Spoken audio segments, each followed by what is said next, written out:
아버지의 장례식 날, 지수는 영정 앞에 향을 막 올려놓았을 때였다. 남편 민호가 다가와 얼음처럼 차가운 목소리로 말했다. 장인어른 회사 곧 파산이야. 빚이 200억이 넘는다고. 난 더 이상 너랑 살 수 없어. 우리 이혼하자. 그것이 아버지를 잃은 아내에게 그가 처음으로 건넨 말이었다. 지수의 눈앞에는 어머니를 잃은 뒤 유일한 버팀목이었던 아버지의 영정이 놓여 있었다. 등 뒤에서는 연불 소리와 향냄새가 스며들어 눈물이 났다. 그리고 바로 눈앞에는 이혼 서류가 가지런히 놓여 있었고 15회를 함께 산 남편의 냉혹한 시선이 꽂혀 있었다. 조문객들 사이 시어머니가 입꼬리를 비틀며 말했다. 꼴 좋네. 이제서야 알았지? 빈털털이 된 거야. 그 말은 어떤 종소리보다 지수의 마음을 깊게 찔렀다. 민호는 서류를 밀어주며 담담하게 말했다. 위자료도 안 받아. 그냥 네가 지금 보유한 옛 건물, 네 엄마 그림들 보관해둔 거, 그거 내 앞으로 넘겨. 어차피 짐이잖아. 담보 잡혀 있으니까 내가 알아서 처리해서 장인어른 회사빚 정리해줄게. 도장 찍어. 그럼 각자 갈 길 가자. 지수의 손은 재산 조항을 보며 떨려였다. 거기엔 차갑게 적혀 있었다. 미술 보관용 건물 전부를 남편에게 이전한다. 그 건물은 어머니가 유산으로 남긴 유일한 것이었다. 낡은 분당의 건물. 그곳엔 어머니 화가 차은서가 평생을 바쳐 남긴 50여 점의 작품과 추억과 땀과 모든 것이 있었다. 그 모든 것을 남편은 짐이라고 말했다. 지수는 시어머니를 보고 남편을 보았다. 그리고 문득 깨달았다. 자신이 여태 곁에 두었던 사람이 어떤 인간이었는지 단 한 번도 제대로 보지 못했다는 것을. 하지만 지수에게는 아직 말하지 않은 비밀이 하나 있었다. 장례식 몇 시간 전 아버지의 법무팀장이던 박 변호사가 그녀에게 봉투 하나를 건넸다. 회장님께서 일이 생기면 꼭 따님에게 전하라고 하셨습니다. 봉투 안에는 유언장과 한 장의 메모가 있었다. 유언장엔 이렇게 적혀 있었다.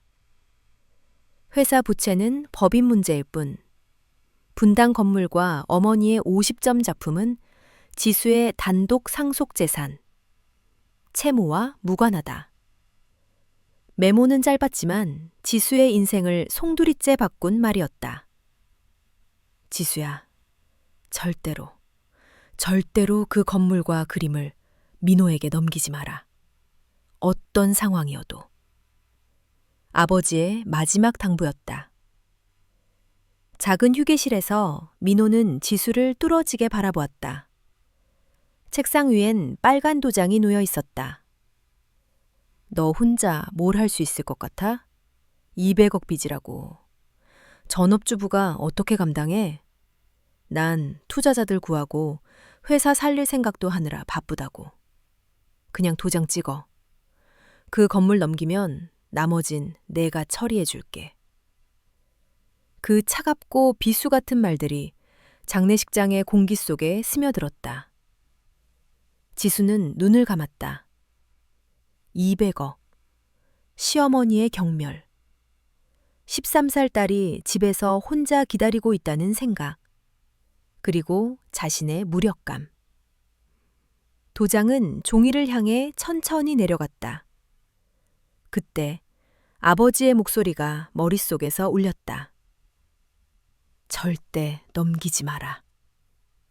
도장이 종이에 닿기 직전 지수는 눈을 떴다. 그 건물 안 넘겨. 크지 않은 목소리였지만 모든 걸 멈추게 하기엔 충분했다. 민호의 얼굴이 잠시 일그러졌다가 다시 차분해졌다. 좋아. 네 건물은 네가 가져. 대신 200억 빚 네가 다 떠안아. 그때는 몰랐다. 왜 아버지가 그렇게까지 경고했는지. 단지 그 부탁을 어기면 평생 자신을 용서하지 못할 것 같아서 지킬 뿐이었다. 며칠 뒤 지수는 분당의 낡은 건물을 찾았다. 회색 콘크리트, 녹슨 철문, 먼지 덮인 계단, 폐창고 같은 모습. 하지만 지수에게는 어머니의 삶과 꿈이 깃교 성전이었다. 문을 열자 보자기 쉬운 그림들과 조각상, 도자기들이 빛 속에서 모습을 드러냈다. 어머니가 늘 이야기하던 유명 화가들의 작품들이 조용히 놓여 있었다. 지수는 미술품 감정센터를 불렀다. 전문가 3명이 와서 하루 종일 감정하고 기록했다. 사흘 뒤 결과가 도착했다. 보고서 마지막 페이지에서 지수의 손이 힘없이 떨어졌다. 800억 원. 10년 전 100억이던 가치가 시장 재평가로 8배로 뛰어 있었다. 지수는 무너져 울었다. 아버지, 어머니, 이제야 알겠어요. 꼭 지킬게요. 200억의 빚이 더 이상 절망이 아니었다. 해결 가능한 문제였다. 단, 무릎 꿇지 않는다면. 그러나 폭풍은 곧 몰아쳤다. 부천의 오래된 오피스텔. 지수가 젊은 시절 작업실로 쓰던 공간. 그곳으로 잠시 피신한 지수에게 뜻밖의 초인종 소리가 들렸다. 아무에게도 새 주소를 말하지 않았는데. 문을 열자 민호와 그의 비서 윤주가 서 있었다. 윤주는 비웃음 섞인 몫으로 말했다. 어머, 지수 언니. 아니지, 이제 사모님도 아니네. 그리고 민호의 팔을 끼며 말했다. 우리 곧 결혼해요. 강남에 집 보러 다니는 중인데 계약금이 좀 막혔어요. 장인어른 회사가 곧 망한다면서요. 그러니까 그 건물 좀 파서 우리 좀 도와주면 안 돼요? 민호도 앉아서 태연하게 말했다. 맞아, 팔아. 회사 빚도 정리되고 우리도 안정되고 누가 그 낡은 건물 사주기나 하겠어? 윤주는 한술 더 뜨며 말했다. 아, 딸은요? 요즘 엄마가 집에 잘 없으면 위험해요. 혹시 무슨 일이라도 생기면 누가 책임지죠? 지수는 공포보다 더한 전율을 느꼈다. 그들은 이제 딸까지 협박 도구로 쓰고 있었다. 하지만 그들은 몰랐다. 문 열자마자 지수가 휴대폰 녹음을 켰다는 사실을. 그리고 천장에 오래된 카메라도 작동 중이라는 것을. 그날 지수는 떨렸지만 달라진 자신을 느꼈음과 동시에 결심했다. 더 이상 당하지 않겠다고. 박 변호사는 USB 하나를 지수에게 건넸다. 거기에는 지난 5년간 회사의 자금 흐름 전부가 담겨 있었다. 3년 전부터 꾸준히 흐트러진 자금, 선박도 인건비도 아닌 곳으로 새는 돈. 그 돈은 모두 민호의 투자회사로 흘러 들어가고 있었다. 총 45억 원. 돌아온 돈은 0원. 아버지는 돌아가시기 전 이 사실을 깨닫고 모든 자료를 모아 USB에 담아 지수에게 남겼던 것이다. 그리고 마지막으로 남긴 말. 최강혁 변호사를 찾아가라. 지수는 아버지의 친구이자 저명한 금융 전문 변호사 최강혁을 찾았다. USB, 감정보고서, 녹음, 영상, 모든 걸 본 최 변호사는 깊게 숨 쉬었다. 그리고 말했다. 지수 씨, 남편분은 당신이 빈털터리일 거라 믿고 있어요. 하지만 진짜로 권력을 가진 사람은 바로 당신입니다.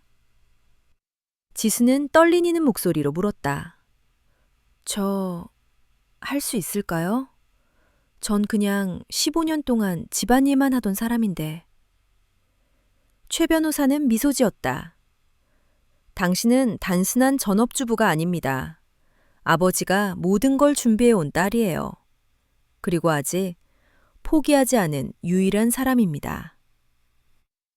그러나 민호는 가만히 있지 않았다. 그는 오히려 지수를 상대로 소송을 제기했다. 목표는 단 하나. 지수가 젊을 때 쓰던 강남 오피스텔. 최 변호사는 소장을 읽고 짧게 말했다. 좋습니다. 이제 우리가 끌어낼 필요도 없겠네요. 그쪽이 스스로 걸어 들어왔습니다. 그리고 기묘한 전략을 제안했다. 민호 앞에서 완전히 무너진 사람처럼 행동하라.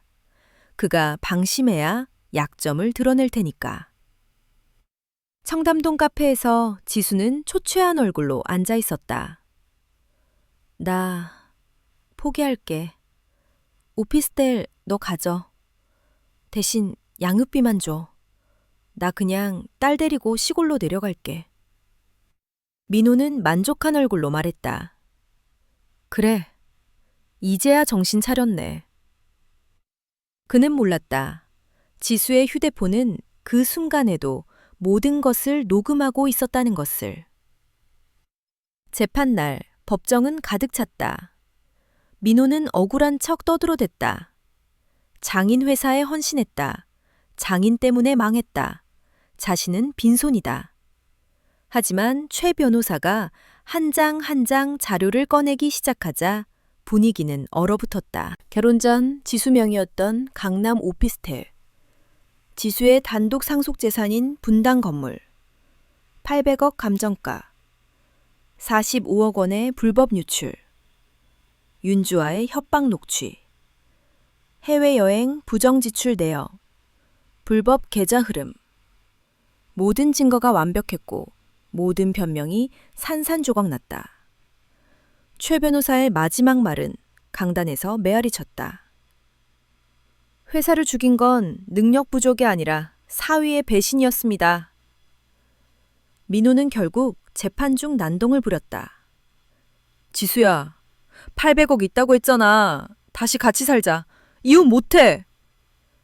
그 난동조차 기록되어 증거가 되었다.